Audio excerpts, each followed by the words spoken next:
She said yes to marrying a stranger. In his office, while his 7-year-old daughter drew hearts in the waiting room. Not because she loved him. She'd barely spoken to him before that Tuesday morning when he called her in, closed the door, and offered her $2 million to save his reputation. But the billionaire's proposal wasn't about money, it was about the custody papers hidden in his desk drawer, the ones that said he was too cold, too damaged, too alone to raise his own child. The same papers his dead wife's family had been gathering evidence for, evidence that just hit the tabloids.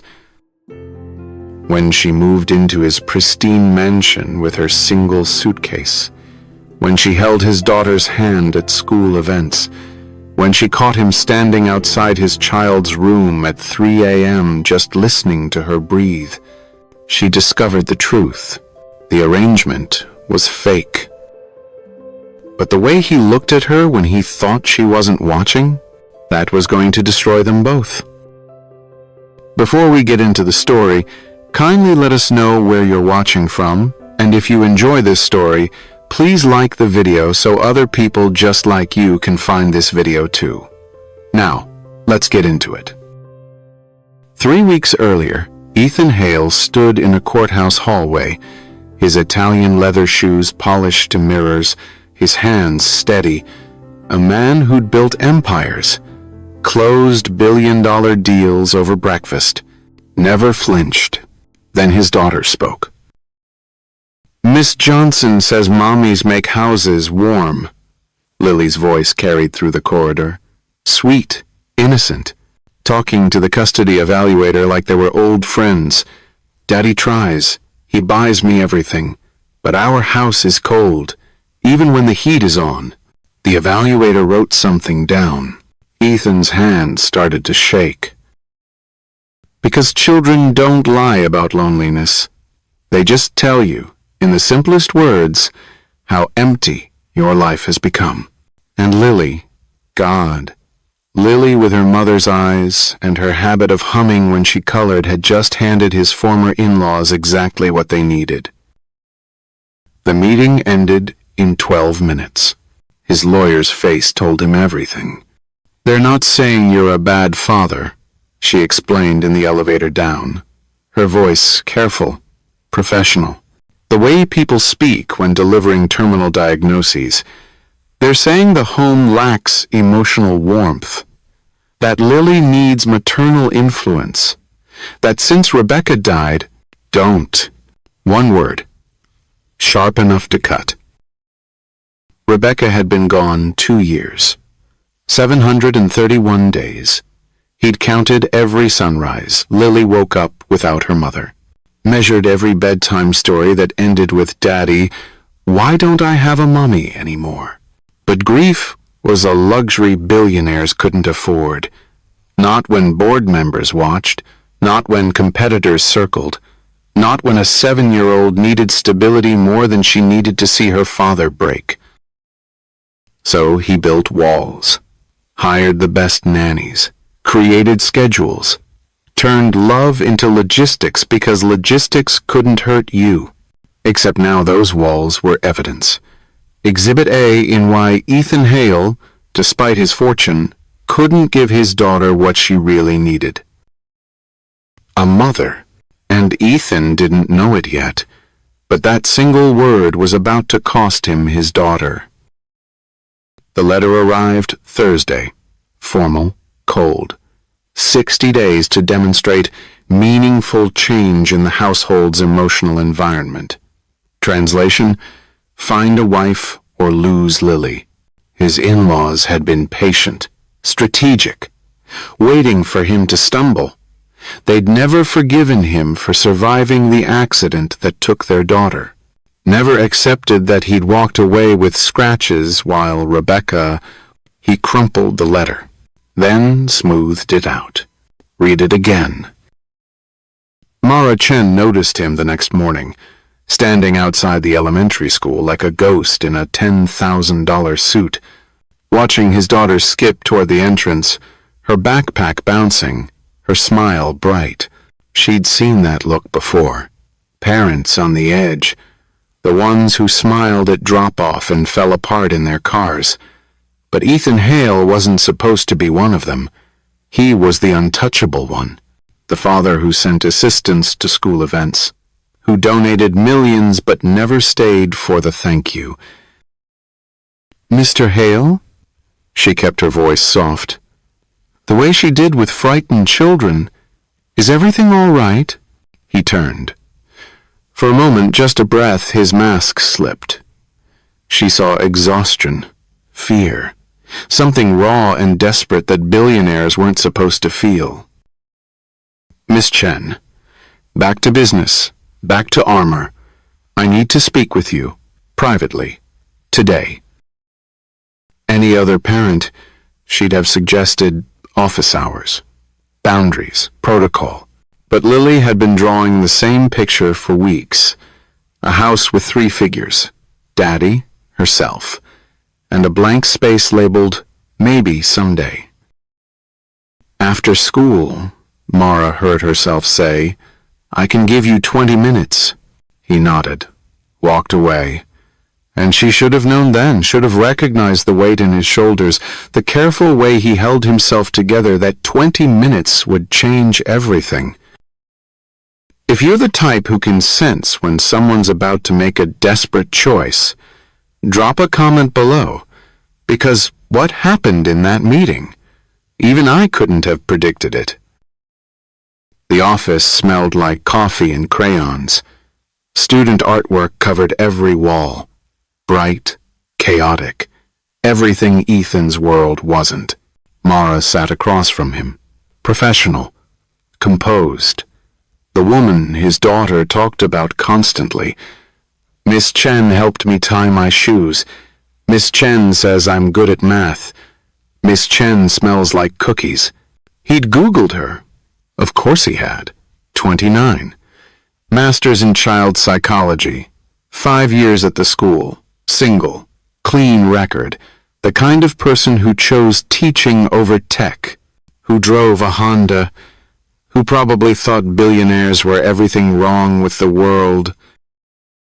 "It's about Lily," he started. "I assumed." She folded her hands, waited. Good at silence, this one.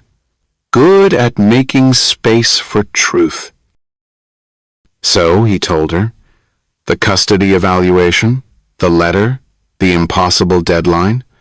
Watched her face change from professional concern to genuine shock when he reached the part about emotional warmth. "They think I'm cold." The words tasted bitter. True. "They think I can't give her what she needs."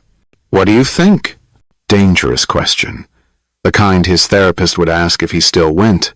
If he hadn't fired her after she suggested he was using work to avoid grief. "I think they're right." The admission hung between them.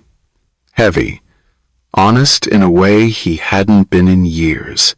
Mara leaned back, studied him like she studied troubled children, looking for cracks, for places to help. "So what do you want from me? A character reference? Professional testimony?" This was the moment. The cliff edge. The point where rational thought ended and desperation began. "I want you to marry me." Silence. Not the comfortable kind she wielded like a tool, the shocked kind, the kind that made the air conditioner sound like thunder. "Excuse me?" A business arrangement. Words tumbling now, practiced but graceless. 6 months, maybe a year. Whatever it takes to satisfy the court. I'll compensate you, significantly. Set you up for life. You'll never have to worry about money again. She stood up. He kept talking. Separate bedrooms, clear boundaries. You'd maintain your career, your independence. It's just, stop. One word, quiet. But it carried the same finality his had in the elevator. "You're asking me to lie to a child." Her voice stayed level, controlled. The way teachers spoke to maintain authority. To Lily, the little girl who trusts me, who comes to me when she's scared or sad or confused. I'm asking you to help her. By pretending to be her mother? By being what she needs. Desperation now. Raw. You see her every day. You know her. She trusts you. Talks about you constantly. You're already. I'm her counselor, not an actress for hire. She moved toward the door. He had seconds. Maybe less. Please. The word stopped her. Because Ethan Hale didn't beg. Everyone knew that. The man who'd turned a startup into an empire, who'd weathered hostile takeovers and market crashes without blinking. But he was begging now. She asked for a mother. His voice cracked. In the courthouse. Told a stranger our house was cold. And she was right. It is cold. I made it that way. Built walls so high that my own daughter... He stopped. Swallowed. Tried again. I can't lose her. She's all I have left of... Another stop. She's everything. Mara's hand stayed on the doorknob. If you've ever stood at a crossroads, knowing the next choice would reshape everything, you understand this moment. The weight of it, the impossibility. I need time to think. There is no time. The hearing is... Tonight, she turned, met his eyes. I'll give you an answer tonight. She left him standing there, alone in an office built for nurturing children, surrounded by finger paintings and construction paper hearts. A billionaire who'd just offered millions for something money couldn't actually buy. A family. That evening, Mara sat in her apartment. 1,200 square feet. Rent-controlled, plants on every surface because living things made spaces feel like home. The smart answer was no. Obviously, clearly. What kind of person agreed to a fake marriage? What kind of counselor lied to a child who'd already lost one mother? But, always that word. But. She thought about Lily's drawings. The blank space labeled, maybe someday. The way the little girl held her hand too tight during fire drills. How she whispered questions when other children played. Miss Chen, do you think my daddy's happy? Miss Chen, why do some kids have two parents? Miss Chen, if I'm really good, will someone want to be my mommy? The last one had broken her, absolutely shattered her professional composure. Because children shouldn't have to earn love, shouldn't have to bargain for basic emotional needs. Her phone buzzed. Unknown number. She knew who it was before answering. We tell Lily it's new, that we're trying. No promises about forever. Agreed. And when she asks questions, because she will, we answer honestly. No fairy tales about instant families. I can do that. But could he? This man who'd turned emotional distance into art. Who'd built an empire on controlling outcomes. One last thing. The biggest ask. The one that might end this before it began. You go to therapy. Real therapy. Not for the court. For her. Because she deserves a father who's healing, not just performing. Silence. Long enough that she wondered if he'd hung up. Fine. One word.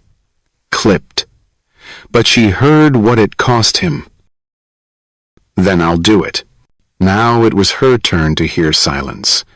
To wonder if he'd changed his mind. If the reality of what they were proposing had finally hit. Thank you. Barely a whisper. I know what I'm asking. You're asking me to love your daughter. Simple truth. I already do. That's why I'm saying yes. But pretending is dangerous, especially when a child is watching. They arranged to meet Monday. His lawyers would draft agreements, protect everyone involved, make the unthinkable look sensible on paper. But paper couldn't capture what happened Sunday. When Mara found herself at the grocery store, automatically buying the cookies Lily mentioned in her journal, the ones her real mother used to make. Paper couldn't explain why Ethan stood outside his daughter's room that night, listening to her sleep, wondering if he was saving her or teaching her that love could be negotiated like a business deal. And paper certainly couldn't predict what would happen when two people started pretending to be a family, how the lines would blur, how a little girl's hope would become the most dangerous force in all their carefully constructed plans. Because children don't just watch.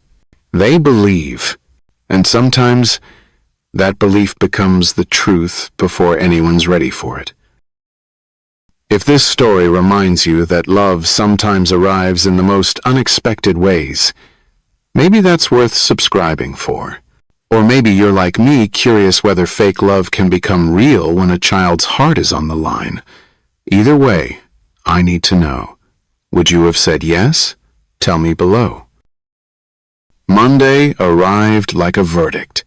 Mara stood outside the Hale estate at exactly 3 p.m., her entire life packed into 2 suitcases and a cardboard box labeled classroom supplies.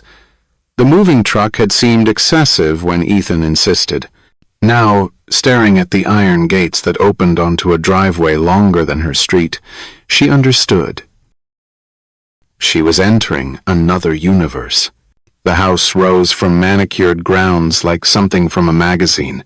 Glass and stone and right angles. Beautiful the way museums were beautiful. Meant to be admired, not touched. Miss Chen. Lily burst through the front door before Mara could knock. Hair flying, smile wider than the sky. Daddy said you're staying with us. Is it true? Is it really true? Behind her, Ethan appeared, controlled, watching. He'd traded his suit for jeans and a sweater that probably cost more than her car. The casual clothes made him look younger, more vulnerable, more like the man who'd begged in her office. It's true. Mara knelt to Lily's level, kept her voice steady. If that's okay with you. The hug nearly knocked her over. 7-year-old arms squeezing with the force of pure joy, the kind of happiness that made every doubt worthwhile. I'll show you everything. My room and the pool and the place where butterflies come in summer, and let her breathe, sweetheart. Ethan's hand settled on his daughter's shoulder, gentle but uncertain, like he was still learning the weight of casual affection. We should help with the bags. I've got movers coming, Mara started, but he was already reaching for her suitcases. So do I. They stood there, 2 adults pretending this was normal, while a little girl vibrated with excitement between them. The abstract agreement suddenly concrete, real, happening. Welcome home, he said quietly, testing the words, making them true by speaking them aloud. But homes weren't made of marble countertops and infinity pools. They were made of something else entirely, something none of them quite knew how to build. And just when Mara thought she could keep her heart safe, Ethan did something unexpected. The house swallowed her belongings without noticing. Her boxes disappeared into a suite bigger than her entire apartment. Walk-in closet, private bathroom with a tub that could fit 4 people, windows overlooking gardens that belonged in fairy tales. This is too much, she told him, standing in the doorway while Lily bounced on the bed. It's the guest wing. Matter of fact, like that explained the excess. Far enough from our rooms for privacy. Close enough for appearances. Comfort, he corrected, then caught himself. Both, I suppose. Lily grabbed Mara's hand. Come see my room. It's next to Daddy's, but now you're here too, and we can have movie nights, and... She dragged Mara down hallways lined with art that belonged in galleries, past a kitchen that could service a restaurant, through living spaces that echoed with too much square footage and not enough life. But Lily's room was different, chaotic, lived in, stuffed animals staged in careful scenes, books scattered like confetti, drawings taped to walls in defiance of the decorator's vision. This is Mr. Bunny. She thrust a worn rabbit into Mara's hands. He likes bedtime stories about dragons, and this is where I practice ballet. And here's my reading corner, but sometimes I read in Daddy's office instead because... She stopped, glanced at her father hovering in the doorway. Something passed between them, a conversation without words. Because it's less lonely, she finished quietly. Ethan's jaw tightened, that telltale muscle that meant he was fighting something bigger than business deals.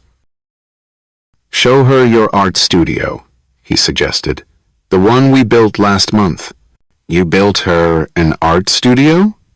Mara couldn't hide her surprise. She likes to paint. Defensive, like caring was something to apologize for. The kitchen table wasn't practical.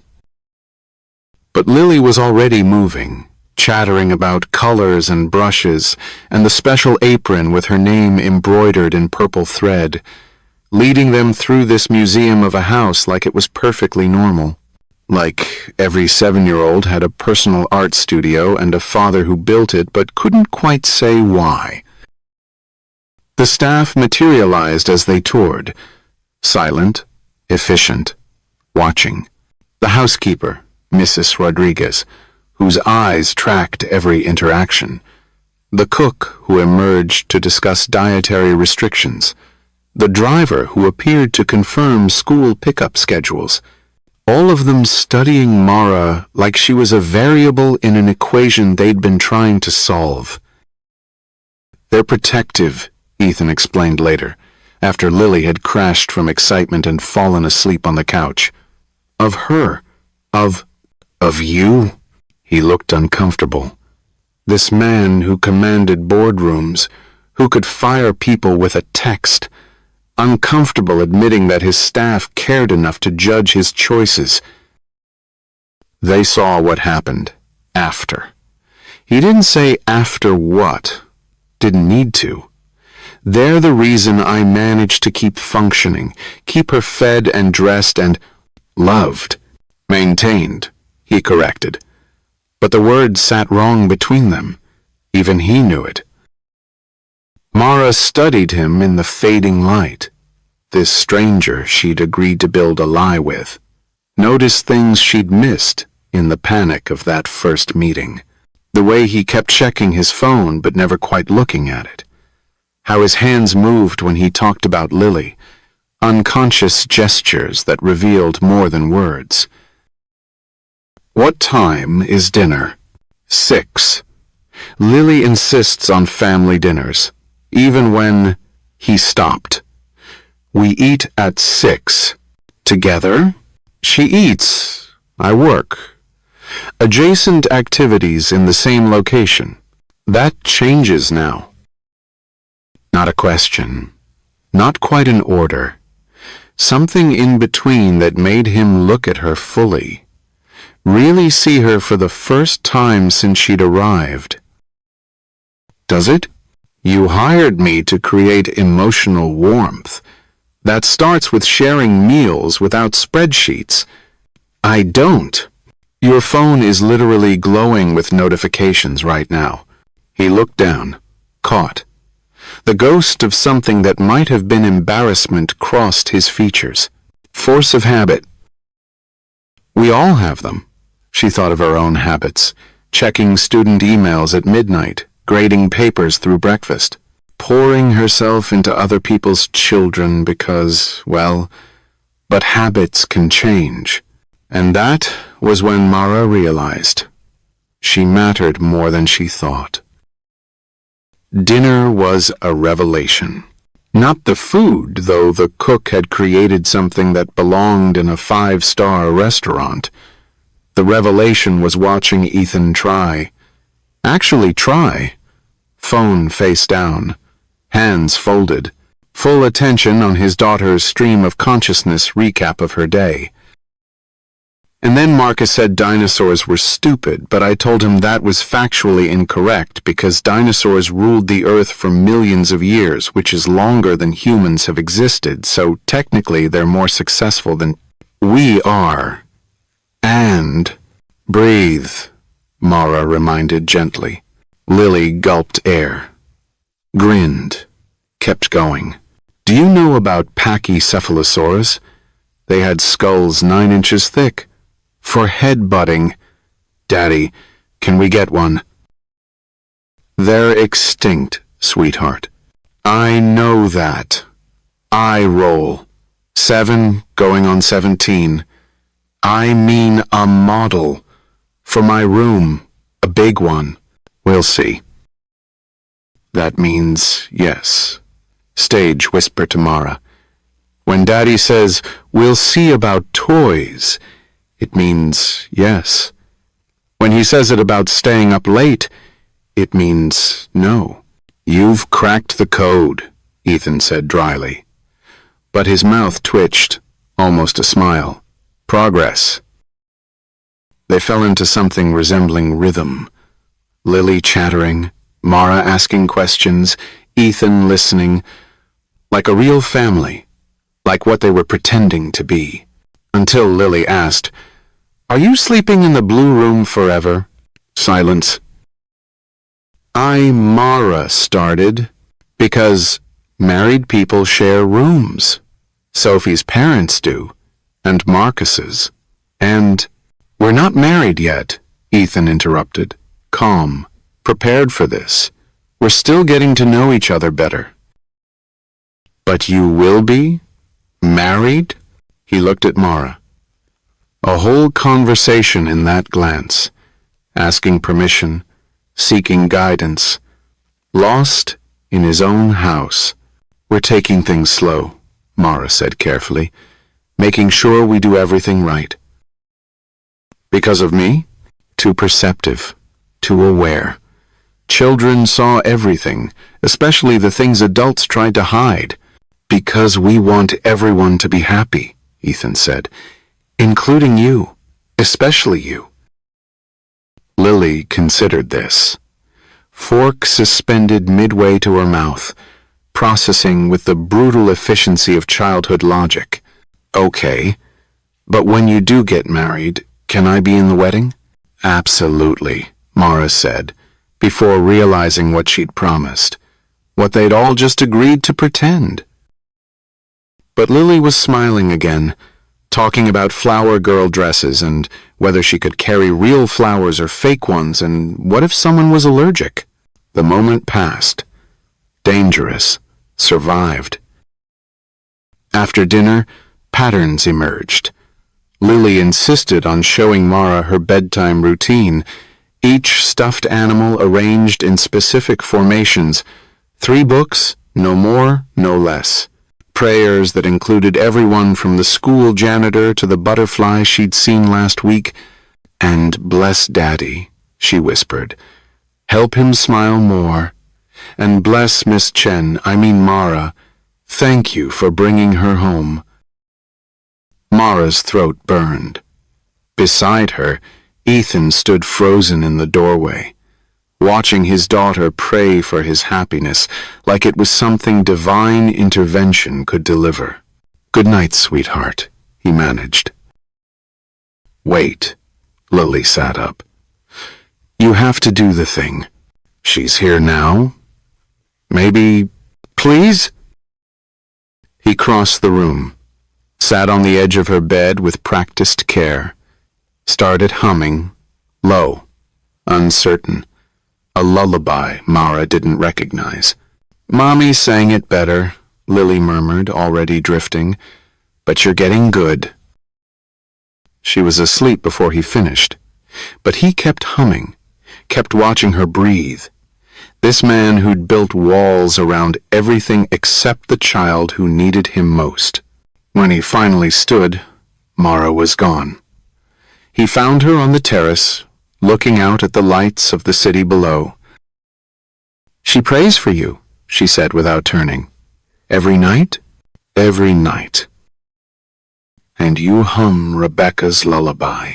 He flinched at the name. His wife. The ghost that haunted every corner despite the minimalist decor. I YouTubed it, the melody. Took weeks to get it close enough that she'd accept it. That's... She turned, saw him clearly in the darkness. Exhausted. Trying. Failing and trying again. That's beautiful. It's necessary. Love usually is. They stood together, not touching, not close, but sharing space in a way that felt significant. The city spread below them like promises nobody could keep. "I work late," he said eventually. "Calls to Singapore, markets that never sleep. You don't have to." "Where?" "My office. Down the hall from..." "Show me." If you've ever watched someone reveal their true self, piece by careful piece, then you understand what happened next. Because Ethan's office wasn't just where he worked, it was where he hid. And Mara was about to see exactly what he'd been hiding from. The office looked like him. Organized, expensive, cold, except the desk faced away from the window, away from the $1,000,000 view, toward a wall covered in Lily's artwork, every finger painting, every crayon catastrophe, every stick figure family carefully preserved and framed. "She draws constantly," he said, defensive again. It seemed wasteful to throw them away, but Mara was looking at the progression. The early ones with 3 figures. Mommy, Daddy, Lily, then the shift. 2 figures and a space. Sometimes filled with angels, sometimes empty, sometimes, that's me. Recent ones. The blank space filled with a woman labeled Miss Chen in careful kindergarten letters. Brown hair like Mara's, pants, never dresses, because Miss Chen wore practical clothes, always holding Lily's hand. "She started adding you months ago," Ethan admitted. "Before I knew who you were. Just her teacher who smelled like cookies. I bake when I'm stressed. Automatic confession. My apartment always smells like snickerdoodles during report card season." She loves snickerdoodles. "I know," she told me. During one of our sessions, she traced a finger near one drawing, careful not to touch. Not to mark this shrine to a child's hope. Her mom used to make them. Every Sunday, his voice rougher now, Rebecca would spend hours in the kitchen, dancing to terrible music, making everything from scratch, even though we had... He stopped, swallowed. "I'm sorry. You don't need to hear." "I do, actually." She faced him. This man trying so hard not to feel. "If we're doing this, I need to know her. Who she was, who you were together, who you're afraid of being without her." Afraid, defensive, automatic, terrified, gentle but certain. And that's okay. Being scared means you're still capable of feeling, even when it hurts. But love doesn't enter quietly. It waits for the wrong moment. Something changed after that night. Subtle, like watching ice begin to crack before the thaw. Ethan started coming to breakfast. Just coffee at first, laptop open, pretending to work while Lily chattered. then staying longer, closing the laptop, asking about school projects and friend drama and whether unicorns could theoretically exist. Narwhals are basically ocean unicorns, he offered one morning, surprising everyone, including himself. That's what I said, Lily bounced. But Marcus said horns and tusks are different things, which is technically true but misses the point entirely. Marcus sounds pedantic. What's pedantic? Ask Mara. She's the educator. But he was smiling. Actually smiling. Not the practiced one from business photos, the real one that made him look younger, made him look like the man Rebecca might have fallen in love with. Mara caught herself staring, looked away, but not before he noticed. The staff noticed too. Mrs. Rodriguez humming while she worked, the cook adding special touches to meals, the driver mentioning scenic routes for school pickup, all of them watching this careful dance, this pretense becoming practice, becoming something else. You're good for them, Mrs. Rodriguez said one afternoon, finding Mara organizing Lily's craft supplies. Both of them. I know what you are, what this arrangement is. Direct, honest. But I also know what I see. And what I see is that little girl laughing again, him remembering how to exist outside of work, you fitting into spaces we didn't know were empty. It's temporary, maybe. She studied Mara with eyes that had seen too much, but then again, Rebecca was supposed to be forever, and here we are. The conversation haunted Mara through dinner, through Lily's bath time, through the quiet hours when Ethan worked and she graded papers in the living room, sharing space if not conversation. You don't have to stay up, he said around 10, emerging for water. I know this is lonely. He stopped, water glass halfway to his lips. Working alone, it's lonely. She set down her red pen. I do the same thing. Grade until my eyes blur because the alternative is admitting my apartment is too quiet. Why teaching? He sat. Not close, but in the same room. Progress. With your qualifications, you could make more money? Have easier hours? She laughed. My parents ask the same thing. But you don't choose teaching. It chooses you. The moment a kid finally understands something they've been struggling with, when they trust you with their fears, when you realize you're shaping who they become. She paused. Like Lily, your daughter is extraordinary. She's like her mother. She's like you too. Carefully, gently. The way she problem solves, how she questions everything, that stubborn streak when she knows she's right. That's all you. The worst parts. The best parts. Just compressed. Intensified by loss. She's learning to be strong by watching you. But she's also learning that strength means never showing weakness, never asking for help, never admitting you're drowning. He set down the glass. Is that what you think I'm doing? Drowning? I think you're floating. There's a difference. Drowning is active, violent. Floating is passive, letting the current take you, surviving but not living.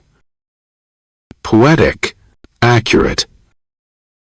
They sat with that truth. Heavy, uncomfortable, but not unbearable. Not anymore. I dream about the accident sometimes, he said suddenly. Like the words escaped without permission. Not the impact, the after.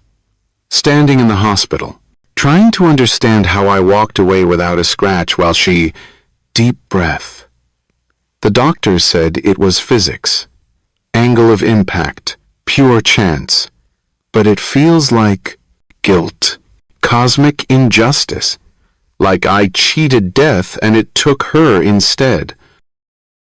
That's not how it works, isn't it? Raw now. I should have driven that night. I'd had less wine, but she insisted, said she was fine, and I let her because I was answering emails, because the Tokyo markets were opening, because I prioritized work over stop, firm. You didn't cause the accident. The drunk driver who ran the red light did. You couldn't have prevented it. And torturing yourself with alternate histories helps no one, least of all, Lily. She looks so much like her. I know. Sometimes I can't. He stopped, started again.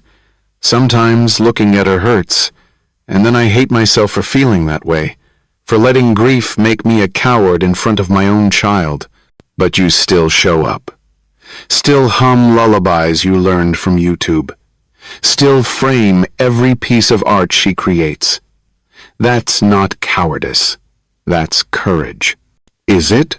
The broken kind, which is the only kind that matters. He looked at her then. Really looked. Like he was seeing her for the first time. This teacher who baked when stressed, who chose difficult children over easy careers, who had agreed to this insane arrangement because a little girl needed something real in a house full of pretense. Why did you really say yes? Quiet question, dangerous in its honesty.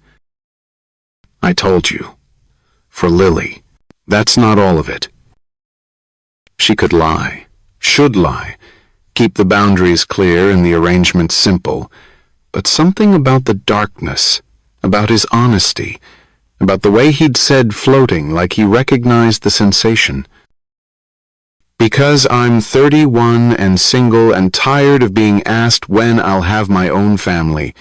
Because I love my work but go home to an empty apartment that echoes.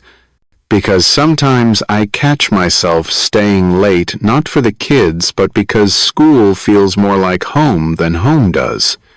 Deep breath. Match his truth with truth. Because when you asked, part of me thought, what if? What if I could belong somewhere, even temporarily, even falsely? What if I could matter? You matter. Immediate, certain, to Lily, to your students, to... He stopped, but the word hung there. Unfinished, dangerous, because neither of them knew. Someone was about to force the truth out. The board called Friday morning. Ethan took it in his office. Door closed. But Mara heard his voice through the walls. Sharp, controlled, fighting. Accelerated timeline? He emerged looking like thunder. They want to interview us Monday. Both of us. The entire household. Testing our family dynamic. He ran a hand through his hair, messing the perfect styling. Making him human. They're suspicious. The timing, the suddenness. Someone talked. Who knew? My lawyers, the staff. Anyone watching closely enough to see you move in. He paced, calculating. It doesn't matter. We need to be ready. They'll look for cracks, inconsistencies, any reason to claim this isn't real. It isn't real. He stopped pacing. Something flashed across his face. There and gone. Right, of course. Back to business. Back to walls. We need to prepare. Stories straight. Timeline established. Make it believable. Ethan, I'll have my team create a profile. Where we met. How long we've been... He caught himself. How long we've supposedly been involved, key dates, details that... Stop. But he was spiraling, planning, controlling what couldn't be controlled. We should practice. Rehearse answers, body language, casual touches that suggest intimacy without stop. Louder this time, enough to penetrate the panic. You can't script this, can't turn it into a business presentation. They'll see through that immediately. Then what do you suggest? The truth, or as close as we can get. She stood, moved closer, not touching but near enough to ground him. We tell them we've known each other through school, that after Rebecca died, I became someone Lily trusted, that recently things changed between us, that we're taking it slow for her sake. That's basically what happened. Exactly. The best lies are mostly truth. He looked at her. This woman who'd invaded his life with her sensible clothes and snickerdoodle stress and dangerous compassion.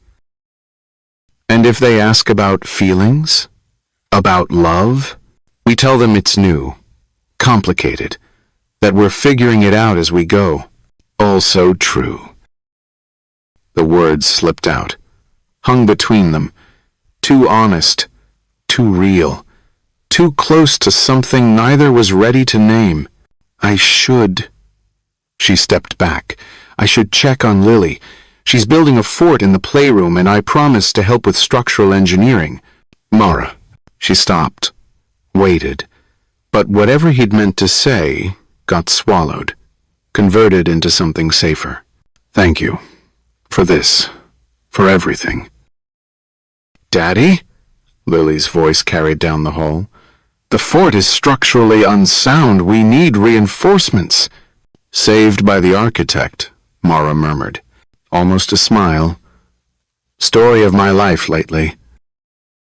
They went together. Found Lily surrounded by the wreckage of ambitious construction. Sheets and chairs and pillows scattered like aftermath. We need a better foundation, she announced. And possibly duct tape. Duct tape? Ethan surveyed the chaos. For a blanket fort? Daddy. Patient. Like explaining to a toddler. Duct tape solves everything. It's literally physics. Is it? Ask Mara. She's the smart one. So they built. Together. Ethan holding chairs while Mara draped sheets. Lily directing with the confidence of someone who'd never met a problem imagination couldn't solve. And for an hour, they weren't billionaire and teacher and arrangement. They were just three people making something imperfect and beautiful and theirs. It's perfect, Lily declared, crawling inside. Come see! The space barely fit one child, but she insisted. So they squeezed in.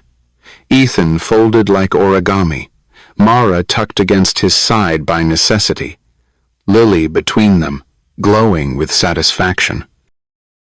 We should live here, she announced, forever. What about bathrooms? Ethan asked, pragmatic even in fantasy. We'll build those too, with more duct tape. And food? Delivery, obviously. Mara laughed. Really laughed. The sound startled Ethan, made him turn, made him notice how perfectly she fit in this ridiculous space, how right this felt, how dangerous that rightness was. What? She caught him staring. Nothing. Just, he gestured at the chaos, the proximity, the impossibility of it all. This, yeah, she agreed softly. This. And just when he thought she was safe, he walked in. If you're wondering whether three people can build something real on a foundation of pretense, whether a blanket fort can become a glimpse of home, whether breaking can be the beginning of becoming whole, then maybe you already know how dangerous hope can be. Drop a comment about the lies you've told that became truth. Or don't comment, just carry that question with you. Either way, subscribe if you need to know whether they survive Monday's evaluation. Because what happens when people who've forgotten how to trust are forced to trust each other. Some things can't be pretended, and some pretenses become prophecy. We're about to find out which one this is. Monday's evaluation went better than expected. Too well, in fact. The evaluator smiled, took notes, watched them move around each other like a family that had always existed. Lily chattering about her fort, Ethan's hand finding Mara's shoulder when he passed. Small touches, natural rhythms, the kind of performance that only worked because they'd stopped performing. But Tuesday morning, everything changed. The envelope arrived with the regular mail. Expensive paper, legal letterhead, addressed to Ethan but meant as a weapon. "What is it?" Mara asked, watching his face transform as he read. He passed it to her wordlessly. Let her see what his former in-laws had done. Miss Chen's financial records indicate significant debt. Student loans exceeding $67,000. Credit card balances suggesting financial instability. This raises concerns about motivation regarding Mr. Hale's substantial assets. They investigated me. Her voice steady, but her hands weren't. They went through my "how is this even legal?" Public records, credit reports, social media. He took the letter back, crumpled it. They're building a case that you're a gold digger, that I'm being manipulated by a woman in financial distress. 67,000 in student loans is normal. It's what it costs to become a teacher who actually cares about. I know. And the credit cards are from when my mom was sick. Hospital parking. Hotel rooms near the treatment center. Things insurance doesn't. I know. I'm not. She stopped, breathed, started over. I didn't say yes for money. I know that too. But knowing and proving were different things, especially in custody battles where perception mattered more than truth. His phone rang. The lawyer. Mara listened to his side of the conversation, watched him pace, watched him transform from the man who'd built blanket forts into the billionaire who dismantled companies. No. Sharp, final. We're not discussing replacing her. I don't care what it looks like. She stays. And that was when Mara realized she mattered more than she thought. He hung up, turned to find her standing. I should go. Quiet, decided. If my presence jeopardizes your custody. No. Ethan. No. He crossed to her, stopped just short of touching. They want me to react, to doubt, to treat this like a business deal where I cut losses and find better options. But you're not, he stopped, gathered himself. Lily needs you. She trusts you. That matters more than their implications. What if they're right, though? What if this looks exactly like what they're suggesting? Rich man, struggling teacher. Then we prove them wrong. He did touch her then. Fingertips to her wrist, barely there but electric, by being exactly what we are. Which is? The question hung between them. Dangerous. Unanswered. Because what were they? Employer and employee? Co-parents by contract? Something else that neither had words for? Daddy? Lily appeared in the doorway. Backpack on. Ready for school. Why do you look angry? Just work stuff, sweetheart. She studied them both. That too perceptive gaze that saw through adult deflections. Is it about the letter? Mrs. Rodriguez said lawyers sent something mean. It's nothing for you to worry about. But I heard her tell Carlos that someone's trying to take me away. The fear in her voice broke them both. This child who'd lost one parent already, who understood abandonment in ways 7-year-olds shouldn't. Mara knelt, took those small hands in hers. No one is taking you anywhere. You're staying right here with your dad, and you, and me. Promise? The word was a trap, a test, a plea. Mara looked up at Ethan, seeking permission to lie for the right reasons. He nodded.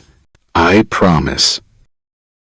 Lily relaxed, smiled, hugged them both quickly before running to find her lunchbox. You shouldn't have promised, Ethan said quietly. I know. She'll hold you to it. I know that too.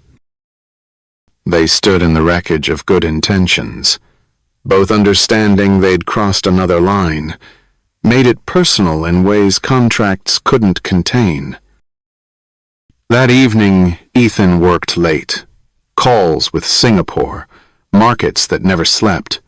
But really, he was hiding from the promise, from the way Mara had looked defending him to his lawyer, from feelings that spreadsheets couldn't calculate.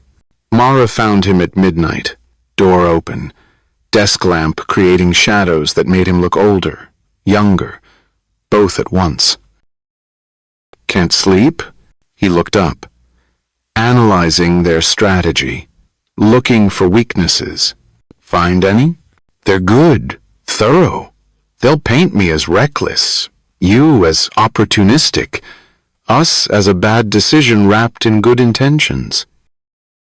She entered his office, sat across from him like a client, like distance could make this professional again. What else could they find? About me? Does it matter? If we're preparing for war, I'd rather know what ammunition they have. He studied her, this woman who'd upended his careful life, who baked through stress and loved his daughter and made promises she might not be able to keep. Your father left when you were 12. Your mother worked 3 jobs. You raised your younger brother while maintaining perfect grades. Got into Stanford but chose state school to stay close to family. Spent your 20s caring for sick relatives instead of building a career. He paused. They'll say you have a pattern, sacrificing yourself for others, that I'm exploiting that tendency. You investigated me too. After, when I realized, he stopped. I needed to know who I was trusting with Lily. And you're exactly who you seem to be, which is both reassuring and terrifying. Why terrifying? But he was already looking away, already retreating into numbers and strategies and things that made sense. There's more, she said, not a question. Your last relationship ended 2 years ago. He said you cared more about your students than building a life together, that you were married to your work. He met her eyes. They'll use that too. Say you're substituting my family for the one you never built. Maybe they're right. The admission surprised them both. Honest in the darkness, in the strange intimacy of shared insomnia. Maybe I am using this, using you and Lily, playing house because I'm 31 and tired and... She stopped, swallowed. My mom asked last week when I'd give her grandchildren. I told her I was seeing someone. I meant the arrangement, but the relief in her voice, I let her believe it was real. Is it? Because neither of them knew. Someone was about to force the truth out. The evaluator returned Thursday, unscheduled, unannounced. Mara was helping Lily with homework, Ethan in a video conference, domestic scene disrupted by the doorbell. I need to speak with Lily, the evaluator announced. Alone, standard procedure. They had no choice. Legal protocols, rights and requirements. But watching Lily disappear into the study felt like sending her into battle unarmed. "She'll be fine," Ethan said. But his jaw was tight, his hands restless. They waited in the living room, not speaking, not touching, but close enough to feel each other's fear. 20 minutes, 30, 45. When the door opened, Lily looked small, confused. The evaluator's expression revealed nothing. "Thank you for your time. Professional, distant. I'll be in touch." She left them with questions, with a child who wouldn't talk about what was asked, with fear multiplying in the silence. "Sweetheart," Mara tried at bedtime, "you can tell us what she wanted to know." She asked about you. Quiet, uncertain. Whether you were really staying, whether Daddy paid you to be here. Ethan went rigid. "What did you tell her?" "The truth. That you're here for me. That Daddy smiles more now. That we're a real family even if it's different from other families." "Oh, baby!" Mara pulled her close, felt her tremble. "You did perfect."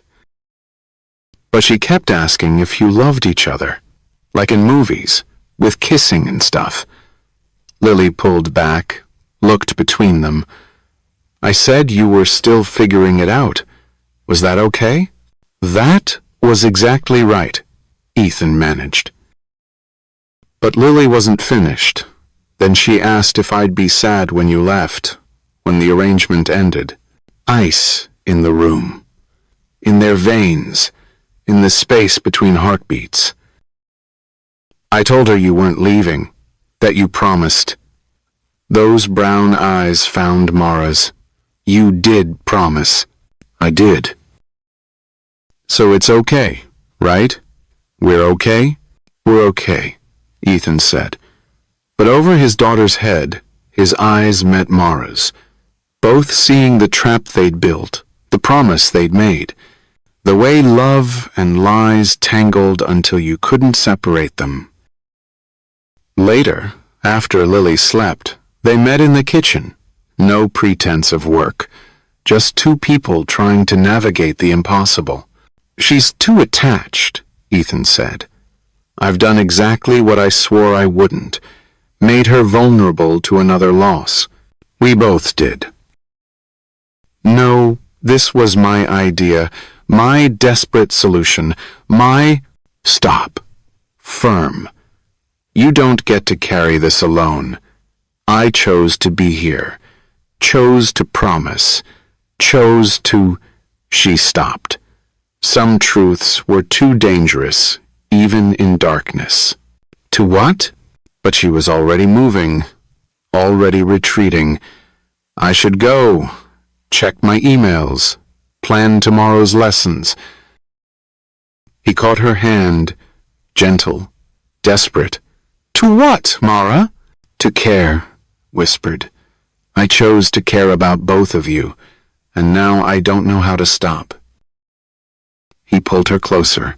Not quite an embrace, just reducing distance, making space for truth. "I fired the lawyer today." "What?" "The one who suggested replacing you, who said we should find someone more suitable, someone without debt or complicated history or—" his thumb traced her knuckles. "Someone who wasn't you." "Ethan, I'm terrified." The words fell between them, raw, real. Not of losing custody, of losing this, whatever this is, however temporary it's supposed to be. "It has an end date," we agreed. "Contracts can be renegotiated." Not this one. But she didn't pull away. Couldn't. What happens to Lily when it ends? When I leave? When she learns that promises can be broken by adults she trusts? What happens if you stay? The question hung there. Impossible. Essential. Requiring answers neither of them had. "I don't know." "Neither do I." He released her hand, stepped back. But I know what happens if you leave now, and that's worse than uncertainty. But walking away doesn't always end the story. Friday morning brought decisions. Mara stood in her room, suitcase open on the bed, not packing, just staring, weighing promises against protection, her needs against Lily's trust. A knock interrupted. Soft, tentative. "Come in." Lily entered with Mr. Bunny, climbed onto the bed, saw the suitcase. "Are you going somewhere?"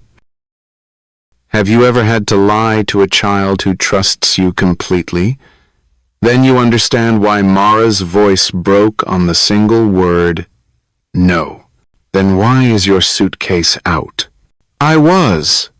Reorganizing. Making room for new things. Lily studied her with those eyes that missed nothing. Then, carefully, deliberately, she placed Mr. Bunny in the suitcase. He wants to stay with you, in case you get lonely. Lily. He's good at protecting people from bad dreams. Mommy gave him to me for that. Matter of fact, devastating. But I don't have as many bad dreams now, so he can protect you instead. I can't take Mr. Bunny. It's not forever, just borrowing, until you don't need him anymore. She smiled, small, hopeful, like how you're borrowing us until we figure out how to be a real family. Sometimes children understand more than adults. Sometimes they see through complications to simple truths. Sometimes they offer stuffed rabbits like prayers for permanence. Thank you, Mara whispered. You're welcome, Lily hugged her. Quick, fierce. I'm glad Daddy found you, even if it was for the wrong reasons. She skipped away, left Mara holding a worn rabbit and the weight of a child's faith. The suitcase went back in the closet, unopened, unused. But Mr. Bunny stayed on her pillow, a reminder, a responsibility, a reason to stay that had nothing to do with contracts and everything to do with love. If you've ever been trusted with something precious by someone small, maybe drop a comment about promises you've kept. Or don't comment. But remember the weight of a child's faith next time you think about walking away from something that matters. Because some stories don't end with leaving. Some stories are just beginning when we think they're over. And this one? This one was about to test just how much truth a lie could hold. The decision came at 3 a.m. on a Tuesday. Not dramatic, not sudden, just Mara sitting in the dark, holding Mr. Bunny, understanding what love sometimes required. Sacrifice. She wrote the letter on school stationery. Careful words, clinical explanations, nothing about the way Ethan hummed while making coffee now. Nothing about how Lily had started calling her my Mara to her friends. Nothing about promises that became prophecy. Just logic, clean, necessary. The evaluation raised important concerns. My presence complicates rather than helps. Lily needs stability, not confusion about temporary arrangements. She left it on his desk, packed while they slept. Took nothing that belonged to this house, this life, this almost family, except Mr. Bunny. That she couldn't leave behind. The Uber waited in the pre-dawn darkness. The house slept on, unaware that by sunrise everything would shatter. Again. But Mara didn't know that Lily had inherited her father's insomnia. That a 7-year-old stood at her window, watching taillights disappear. That sometimes children see endings before adults admit beginnings. And sometimes they refuse to accept them. Ethan found the letter with his morning coffee. Read it twice. 3 times. as if repetition might change the words. "Where's Mara?" Lily stood in the doorway, already knowing, already armored. She had to. He stopped, started over. "She left, sweetheart." "No." "Lily." "No," she promised. She doesn't break promises. But her voice cracked. 7-year-old certainty meeting adult betrayal. "Call her. Tell her to come back." "I can't." "Why?" Because she was right to leave. Because staying would hurt more. Because he'd let himself forget this was temporary. Because... "Is it my fault?" whispered, broken. "Did I do something wrong?" "No." He crossed to her, knelt, took those small shoulders in his hands. "Never. This isn't about you." "Then why?" Tears now. The kind that came from the belly, from loss that felt like ending. Why does everyone leave? He had no answer, just pulled her close, let her sob into his shoulder while his own eyes burned. Two people grieving someone who wasn't dead, just gone, which sometimes hurt worse. Lily stopped eating, stopped talking about school, stopped drawing, went through motions like a ghost of herself, and Ethan watched his daughter disappear into grief he'd modeled too well. "She needs help," Mrs. Rodriguez said on day 3. "Professional help." "I know. She needs Mara. I know that too." But knowing and doing were different things. He'd learned that from his wife's death, from 2 years of knowing he should feel more, show more, be more. He tried calling, texts, emails, each one crafted and deleted. What could he say? That he'd fallen in love with a lie that became truth? That his daughter was breaking, that he was breaking too? Instead, he worked. Buried himself in numbers that made sense, in deals that had clear terms, in a world where contracts meant what they said and people didn't leave notes on desks like apologies for caring too much. But she didn't know. He had a secret that would destroy everything. The call came Thursday afternoon. School number. His heart stopped. "Mr. Hale? Lily's missing." The world tilted, shifted, ended, and began in the space of 3 words. "What do you mean missing?" She was in art class, asked to use the bathroom. That was 40 minutes ago. We've searched everywhere, called the police, but I thought, is there anywhere she might go? He knew, instantly, completely, knew with the certainty of a father who'd watched his daughter memorize an address, who'd heard her whisper it like a prayer. "I know where she is." The apartment building looked different in daylight. Smaller, older, the kind of place teachers lived on teacher salaries. Nothing like the mansion Lily had been calling home. He took the stairs 2 at a time. 3rd floor, apartment 3B, could hear voices through the thin door. "And then you left without saying goodbye, which is against the rules, Mara. You taught me that. You said goodbyes matter, that they help us process, that they..." He knocked. The words stopped. Footsteps.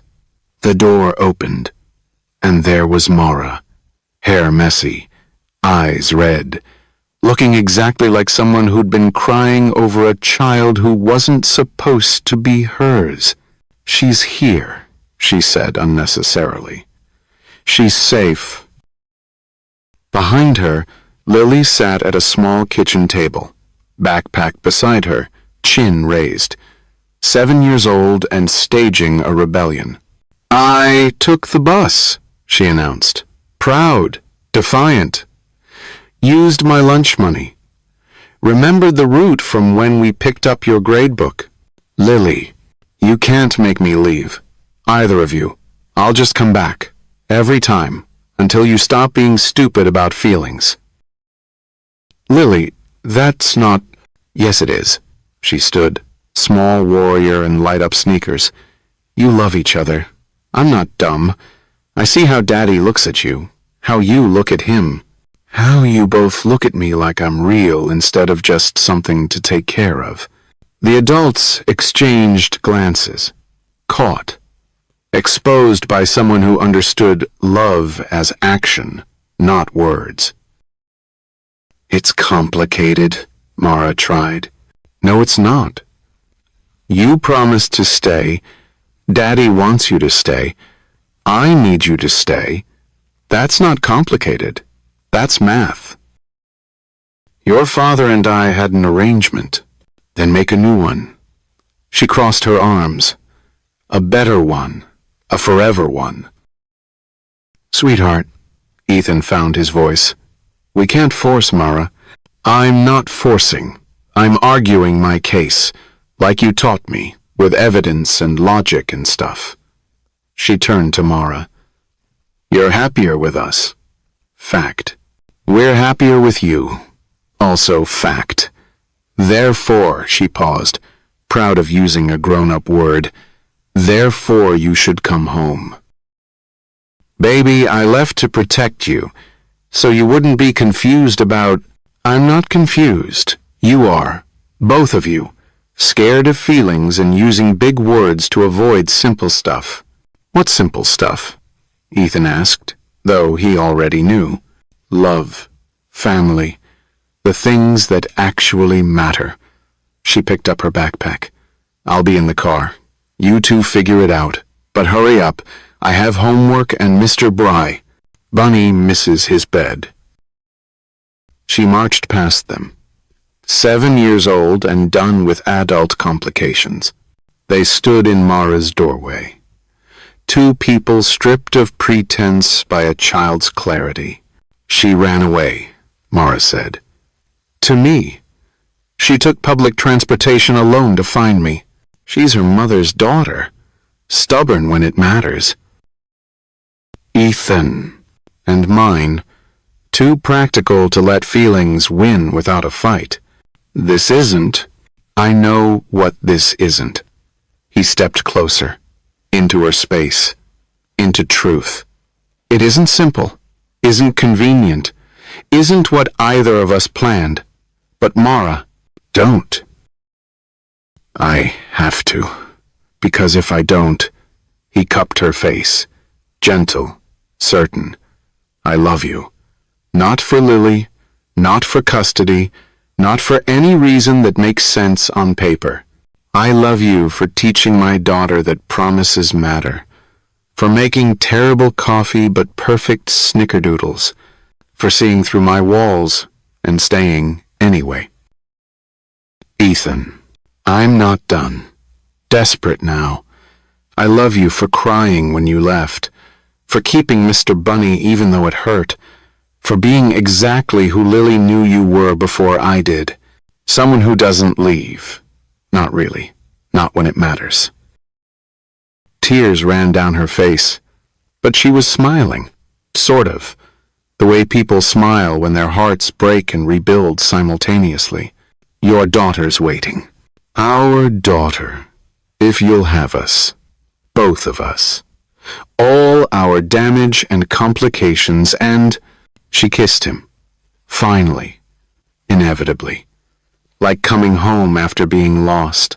Like promises kept. Like truth too big for words. Is that a yes? That's a... Your 7-year-old is probably live-streaming this from your car. He laughed. Real. Full. The sound of a man remembering joy. So let's go home. And that honesty changed everything. The custody hearing was anticlimactic. After everything. After the investigation and threats and careful documentation of dysfunction, Lily told the truth, simple, direct, that her father was learning to feel again, that Mara was teaching them both how to be a family. That love didn't always look like movies, but sometimes it looked like burnt pancakes on Sunday mornings and homework at kitchen tables and 3 people figuring it out together. The evaluator asked about the arrangement, the contract, the business deal that started it all. It was Ethan who answered. I tried to buy something that can't be purchased, tried to manufacture something that only grows naturally, and yes, it started wrong, desperate. But he looked at Mara, at Lily, his family.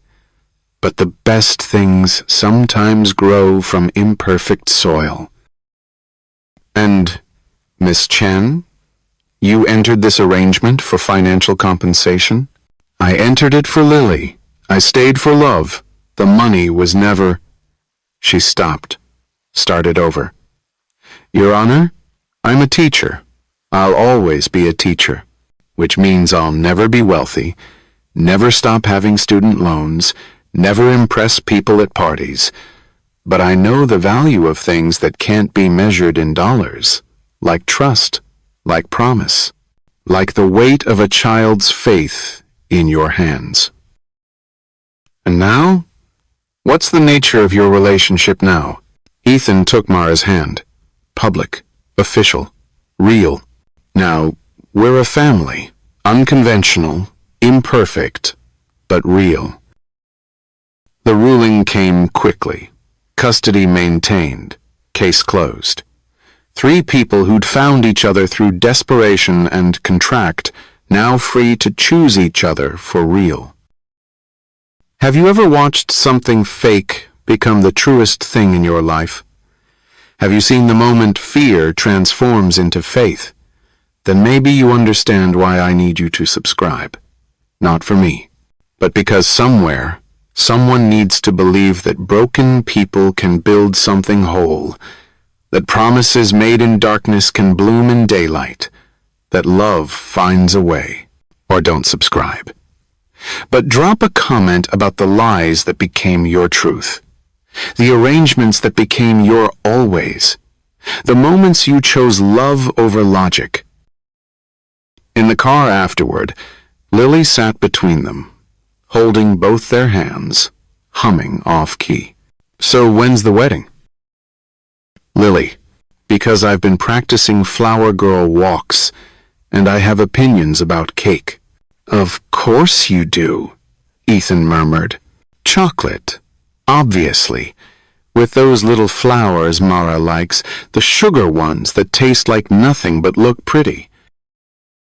Baby, we just got through custody. Maybe we should take it slow? Lily rolled her eyes. You took it slow. It was boring, and confusing, and slow. Mara laughed. What do you suggest? Fast. Like, she calculated. Next month, fast. That's very fast. You already live together, already love each other, already promised forever. What's left? What was left? Forms, flowers, a party to make public what was already true. She has a point, Ethan said. Don't encourage her. I'm just saying, we've already done everything backward. Might as well continue the theme. Is that a proposal? No, he smiled. That real one that had become familiar. That comes later, when you're not expecting it, when it's just us and it's perfect and... Now, Lily interrupted. Do it now, in the car, with me watching, because we do everything together, or not at all. And that was the proposal. Real, not strategic. He turned in his seat.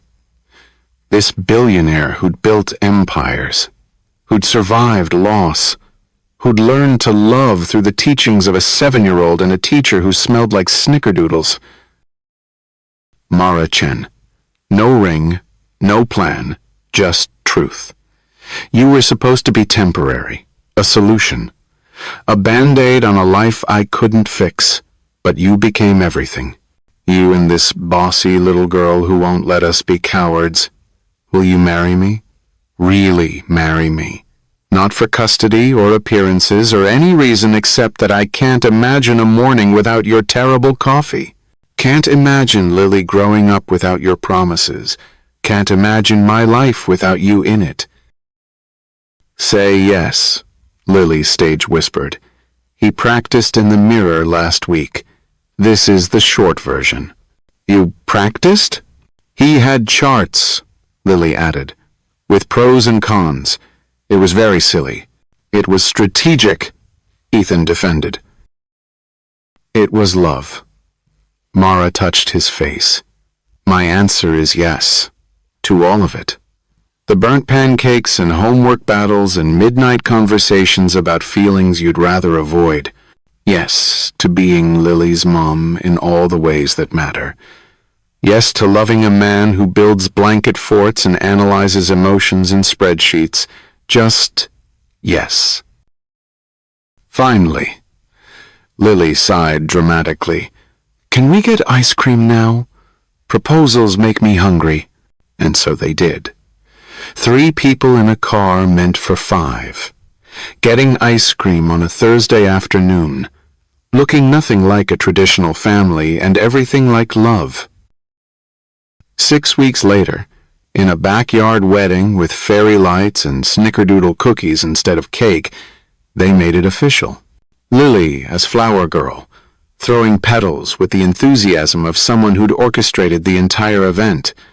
Mrs. Rodriguez crying in the front row. The evaluator attending as a guest, watching a family she'd almost prevented bloom into everything a child needed. Ethan's vows were predictably organized. Bullet points of promises, spreadsheets of devotion, but his voice broke on the last line. You taught me that love isn't about perfect timing or ideal circumstances. It's about showing up, even when you're scared, especially then. I promise to keep showing up, to keep learning, to keep choosing this, choosing us. Choosing the family we built from broken pieces and desperate plans and the wild hope that maybe sometimes the wrong beginning leads to the right ending. Mara's vows were simpler. I promised your daughter I'd stay. At the time, I didn't know if I could keep that promise. Didn't know if staying was right or selfish or something in between. But you both taught me that love isn't about being right. It's about being present, being real, being brave enough to turn a lie into truth. So I promise to stay, not because of contracts or arrangements or obligations, but because there's nowhere else I'd rather be than building this imperfect, impossible, incredible life with you, with both of you. Forever. Does this mean I get to keep you forever? Lily interrupted, because of course she did. Forever, they said together. And if you listened closely past the music and laughter and clinking glasses, you could hear it. The sound of a house becoming home, of arrangement becoming authentic, of 3 people who'd found each other in the wreckage of loss and learned that sometimes love comes disguised as desperation. Sometimes it arrives in legal documents and custody battles. Sometimes it looks like a 7-year-old playing matchmaker with the stubborn certainty that love should be simple. And sometimes, just sometimes, the families we manufacture become more real than the ones we're born into. He thought he needed a wife for his daughter, but what he really needed was the courage to love again. And what he found was someone who didn't just fill the empty spaces, she made them whole. If this story reminded you that love rarely arrives the way we expect, that families are built from courage, not contracts, that promises made in fear can become vows spoken in joy, then you already know why this matters. But if you leave without subscribing, without dropping a comment about your own unexpected love, your own arranged life that became real, then you're walking away from the conversation we're all having about hope, about healing, about the beautiful mess of human connection. Don't be someone who watches love stories without believing in love. Be someone who knows that sometimes the best things begin as beautiful lies we tell ourselves until they become truth. Like this one did. Like yours might too. The beginning, or rather, the real beginning, because the best stories don't end with weddings. They begin there. And this family? They were just getting started. Let me know what you think in the comments below. I really want to hear your take on this one. And if this story moved you, if you felt even a glimpse of truth in their pain, please take a moment to like this video. It helps more people like you discover stories that remind us what it means to feel. Don't forget to subscribe, because the next story might just be the one that stays with you forever. This was Obsidian Romance, where hearts remember what money forgets.